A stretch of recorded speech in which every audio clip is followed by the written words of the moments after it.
они стоят спина к спине, чтобы защитить и себя, и честь родного района нашего.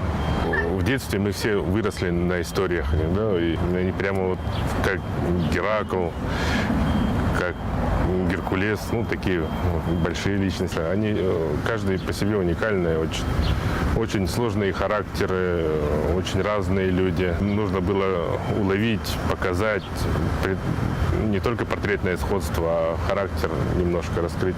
Описано, что он не любил бороться, ну, раздеваться, когда борется, снимать верхнюю рубашку. Он боролся в рубашке, в майке, футболке. И он чемпион 1937 года, поэтому нужно было это как-то тоже акцентировать. Первый абсолютный чемпион. С детства я помню про Марджано. Перекидывали пудовые гири через дом. Кто дальше? Вот это вот прямо с детства не давало покоя. В таком же восхищении, в азарте и делал.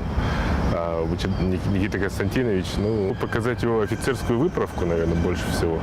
Потому что он народный офицер, чтобы они были каким-то примером.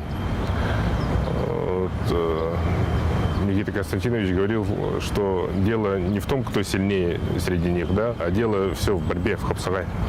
И вот как бы мы сделали акцент именно на эту фразу. Там и рельефы с приемами хапсагай, и их история.